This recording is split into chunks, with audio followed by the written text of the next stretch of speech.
নৈনিতাল সিরিজের দ্বিতীয় পর্বে আপনাকে স্বাগতম। আজকের এই পর্বে রয়েছে আমাদের স্কুটি নিয়ে পাহাড়ের গহীনে ঘুরে ঘুরে দেখা। এর মধ্যে বাঘের গুহা, 1800 শতকের পুরানো চার্চ, হিমালয়ান রেঞ্জের পাহাড়ের ভিউ অন্যতম। তাহলে চলুন স্টার্ট করা যাক আজকের video. Good morning, welcome to my day 2। এখন সকাল প্রায় 9টা বাজে আর আমরা বেরিয়ে পড়েছি একটা স্কুটি নিয়ে। আর স্কুটিটার পার ডে 600 টাকা করে ভাড়া আমাদের পে করতে হবে।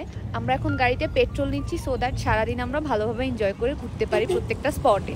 আমি রাইট নাও যেখানে ভিডিওটা শ্যুট করছি মানে পেট্রোল পাম্পের সামনে, তো আমার পিছনের ভিউটা অনেক সুন্দর। এটা হচ্ছে দ্য ন্যানি লেক, যেখানে আমি কালকে বোটিং করেছি। আপনারা যদি কালকের আমার ভিডিওটা দেখেন তাহলে অবশ্যই দেখে থাকবেন।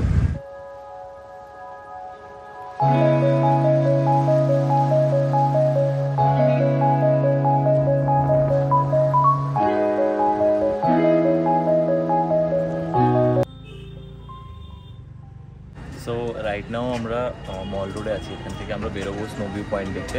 বাট যাওয়ার আগে আমরা ট্রাই করছি, আমরা ব্রেকফাস্টটা কমপ্লিট করিনি। বাট এখানে এত ভালো কিছু খোলা নেই, এত আর্লি। আমরা একটু তাড়াতাড়ি বেরিয়েছি সকালবেলা। ছোট্ট একটা ব্রেকফাস্টের শপ আছে এখানে, ওটাতে আমরা হালকা করে কিছু ব্রেকফাস্ট করে নেব।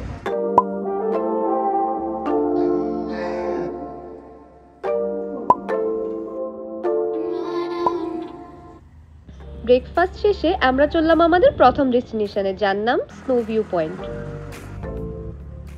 পাহাড়ি রাস্তায় স্কুটি চড়ে স্নো ভিউ পয়েন্ট দেখতে যাওয়ার আনন্দটা সত্যি অসাধারণ। কিন্তু আপনি চাইলে রোপওয়েতে চড়ে ন্যানি লেকের ভিউ এনজয় করতে করতে পৌঁছে যেতে পারেন স্নো ভিউ পয়েন্টে।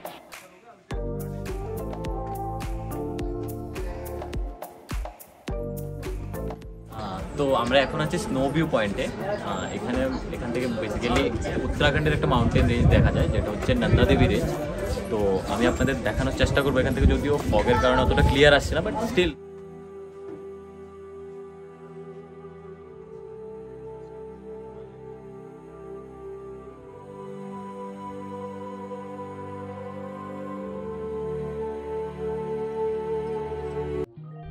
এখানে সামনের রাস্তাটা এত বেশি খাড়া, তাই আমি বাইক থেকে নেমে পায়ে হেঁটে নামছি। এখন আমরা যাচ্ছি হিমালয়ান ভিউ পয়েন্টে।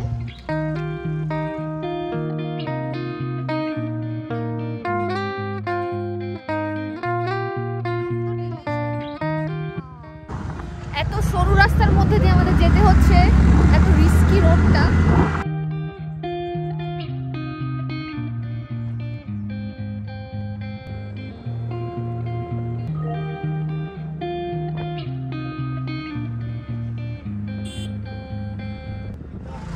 হিমালয়ান ভিউ পয়েন্টে আসছি, কিন্তু আমাদের লাক খারাপ, কারণ এখানে সকাল সকাল আসতে হয়।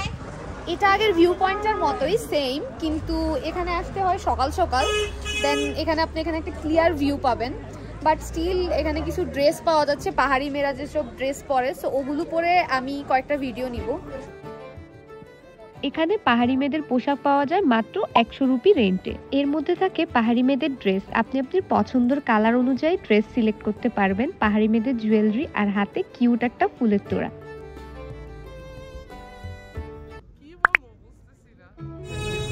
আমার অনেক ইচ্ছা ছিল পাহাড়ি ড্রেস পরার, আজকে ফাইনালি পরছি। I am feeling good.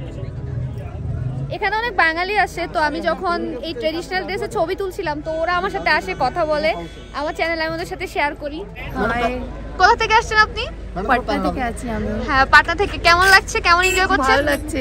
হ্যাঁ, থেকে ফটো তুললেই ভালো লাগে, খুব ভালো। হ্যাঁ, thank you. Google map follow করে পাহাড়ি রাস্তা ধরে আমরা সামনের দিকে এগিয়ে চললাম। সামনে যে স্পটগুলো পড়বে আমরা সেগুলো কভার করব। In 200 meters, turn right.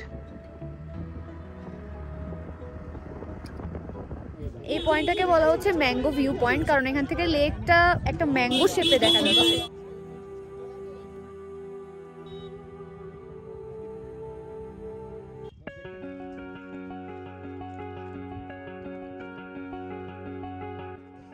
এখন আমরা যে পয়েন্টটাতে আসছি এটাকে বলে সুইসাইড পয়েন্ট।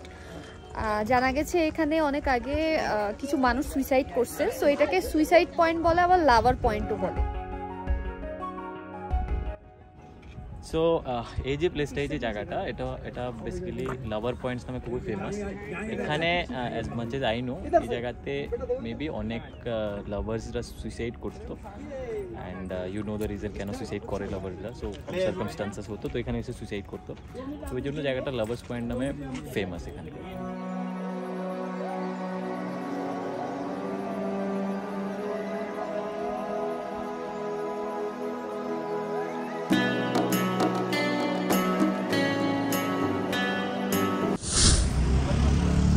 সো এখন আমরা এসেছি কেভ গার্ডেন, আর কেভ গার্ডেনে যাওয়ার আগে অনেকটা খিদে পেয়ে গেছে আমাদের, অনেক দূর রাইড করতে হচ্ছে, তো এখন কেভ গার্ডেন এন্টার করার আগে আমরা এখানে কিছু হালকা করে কিছু একটা খেয়ে নেব।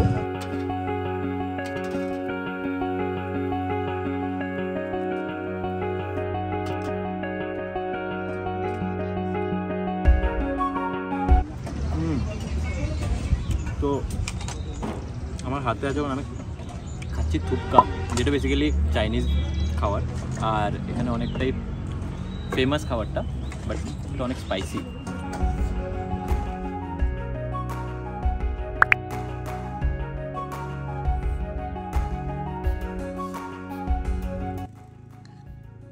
এতগুলো থুপকা নষ্ট করছি, অনেক স্পাইসি, এজন্য খেতে পারতেছি না। এখানে পাহাড়ে এভাবেই মানে বেসিক্যালি ওরা যাতে চাটা যাতে তাড়াতাড়ি ঠান্ডা না হয় এই জন্য এভাবে চাটা স্টিলের গ্লাসে দেয়। ভালো চায়। টিকিটের প্রাইস অ্যাডাল্টের জন্য 100 টাকা আর বাচ্চা হলে 60 টাকা। আমাদের টোটাল অ্যাডাল্টের জন্য 100 রুপিস আর চাইল্ডদের জন্য 60 রুপিস পে করতে হবে, তো আমাদের করতে হবে টোটাল 160 রুপিস। আমি অ্যাডাল্ট আর তোদের হচ্ছে চাইল্ড।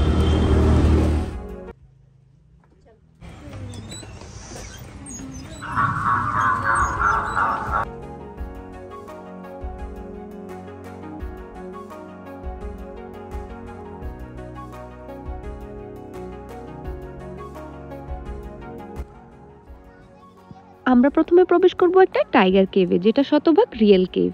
এখানের গুহাগুলো বিনোদনের জন্য আর্টিফিশিয়াল ভাবে তৈরি করা হয়নি, সবগুলো ন্যাচারাল। প্রাকৃতিক গুহা ঘুরে দেখাটা নিঃসন্দেহে অসাধারণ আর ইউনিক অভিজ্ঞতা, কিন্তু তারপরও আপনি যদি ক্লস্ট্রোফোবিক হন বা নিঃশ্বাস সংক্রান্ত রোগ আপনার থাকে, তাহলে এই গুহাগুলোতে প্রবেশ করা অ্যাভয়েড করুন। সেম নোটিশটা কেভের বাহিরে বোর্ডেও লেখা আছে।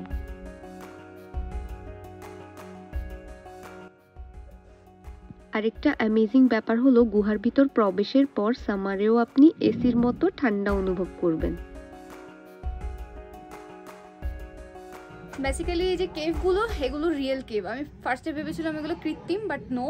Tiger cave, lion cave, panther cave, এগুলো সত্যি রিয়েল কেভ, অ্যান্ড এটা মাচ গুড অ্যাডভেঞ্চারাস।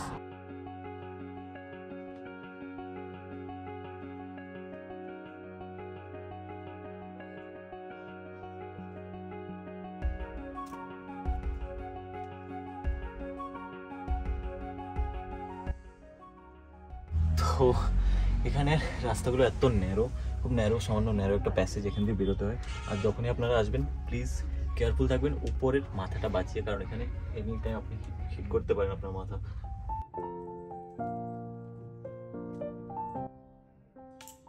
কেভ গার্ডেনে কিছু অ্যাডভেঞ্চারাস অ্যাক্টিভিটিসও ছিল, যার মধ্যে একটা হচ্ছে এয়ার সাইকেলিং। আমার ইচ্ছা থাকা সত্ত্বেও আমি করতে পারিনি, কারণ আমি সাইকেলিং পারি না, সো এয়ার সাইকেলিং এর ক্ষেত্রে আমি একটু ভয় পেয়েছিলাম।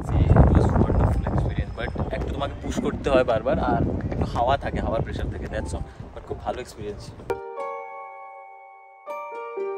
কেভ গার্ডেন ভিজিটের পর আমরা এবার নেক্সট যাচ্ছি একটা চার্চ ভিজিট করতে, যেটা এখানকার ফেমাস একটা চার্চ।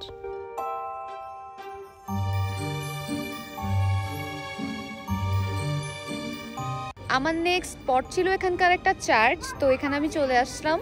বাইরে থেকে দেখতে বেশ ভালো লাগছে, এটার আশপাশটা আমি ঘুরে দেখবো, বেশি সময় লাগবে না।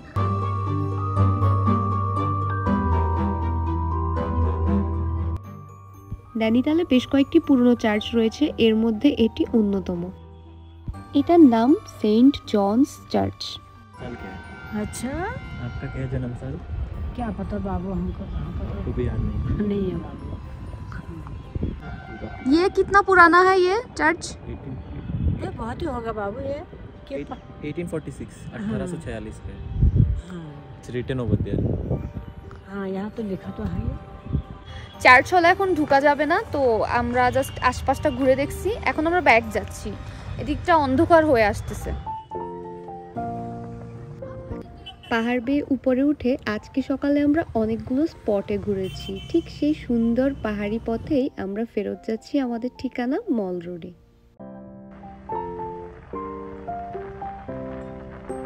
আমরা এখন লাঞ্চের জন্য বেরোইছি, রাইট? অ্যান্ড মল রোডে অনেক বাতাস হচ্ছে, অনেক ঠান্ডা। আমরা দেখি আমরা চিকেন খুঁজবো খাওয়ার জন্য, বিকজ চিকেন খাওয়ার ইচ্ছে হচ্ছে। Let's go.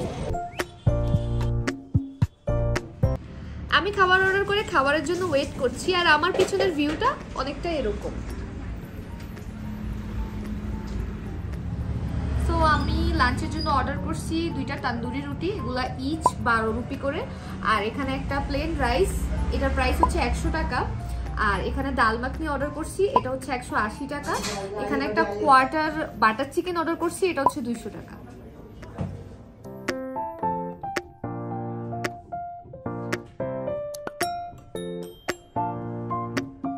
কেমন হয়েছে বাটার চিকেনটা?